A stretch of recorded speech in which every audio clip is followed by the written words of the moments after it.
Hello. Today I'd like to talk about a professor, an anthropologist, about one idea in particular that I took, which is this Shizogenesis.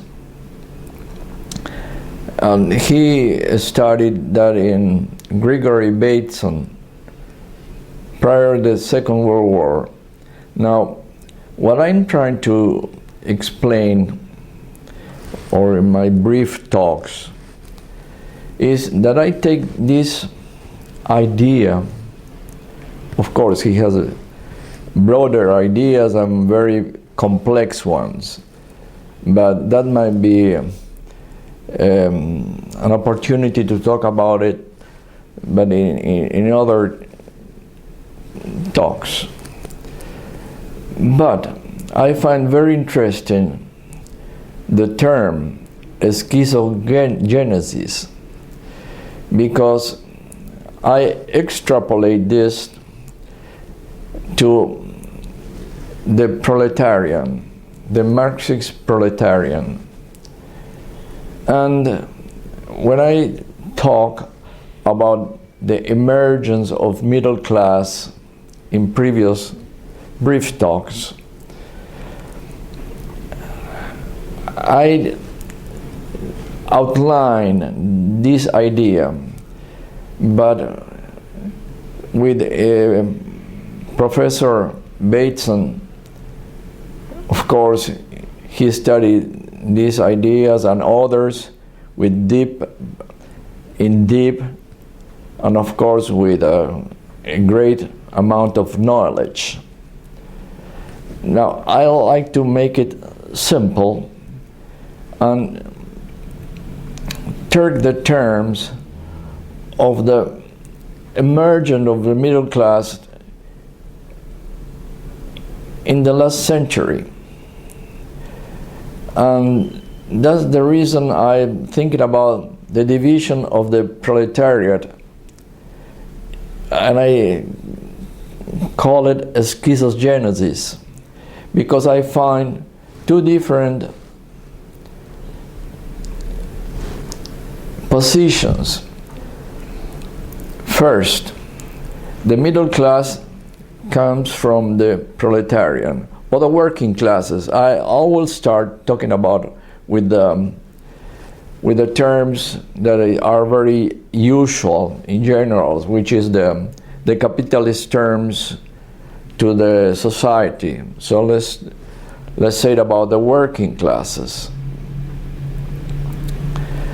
And I said about first, second, and third generation, which make them a different entity or a different class in itself, away from the proletariat and the bourgeoisie. So I take probably the model of the capitalist systems, which very well define the different classes of society, and I'm looking about the Gilbert model. But following this idea of Shizogenesis, I find that the middle classes have roles that might be symmetrical and complementary. Symmetrical because within themselves they have confrontations, but also complementary with the working classes. So mind, order and submissions, and that type of complementarity. And then they have a complementarity relation with the capitalist, the super capitalist, and the capitalist, which are above the middle classes, and which ordered them to do specific works. And the middle classes carry on those directives and make the whole system works. But they find a reward doing this, of course, otherwise they wouldn't support the capitalist and the super capitalist, because they have a different type of income which is much superior from where they coming from, which are the working classes. Now this is in general terms, in broader perspective, because all depends the circumstances, all depends the time of the analysis, because the world is changing real fast. The technology, the ecology, and those very important matters.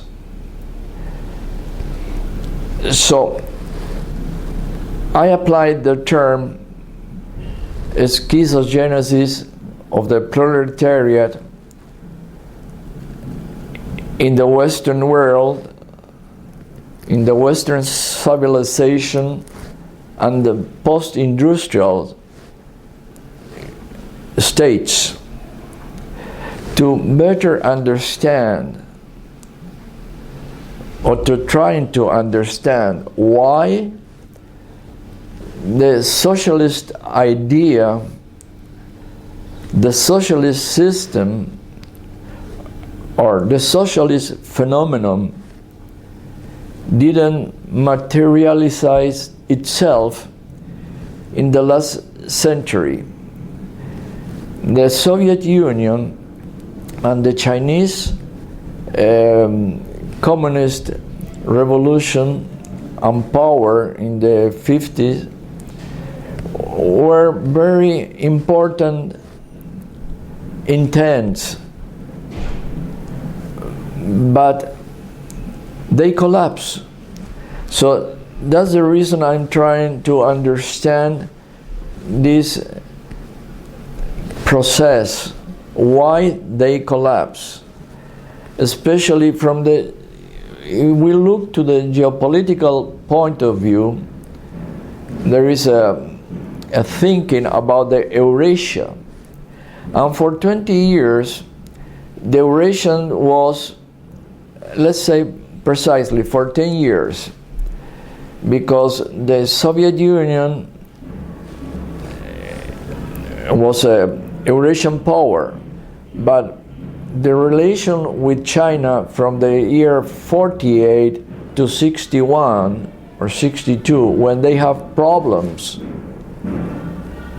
in the time of Khrushchev and Mao Zedong. But for 10 years,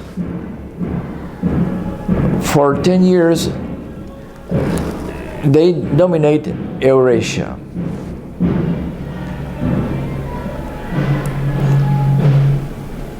So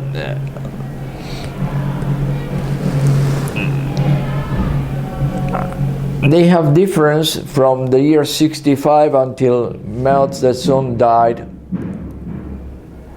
and in that period of time they start the relation with their enemy, that was the United States, which Nixon and Kissinger went to visit and to establish relations with China. But that is a different part of the history. Now, in this brief talk, I'm trying to understand why the capitalist system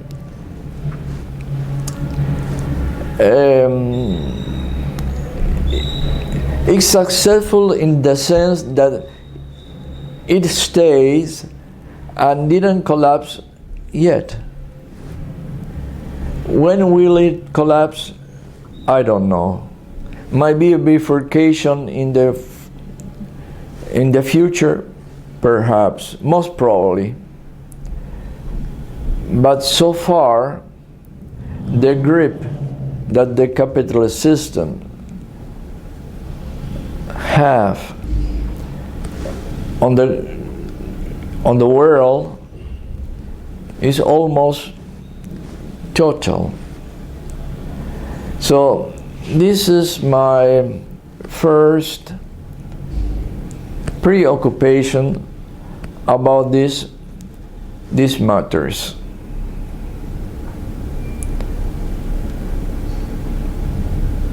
Thank you.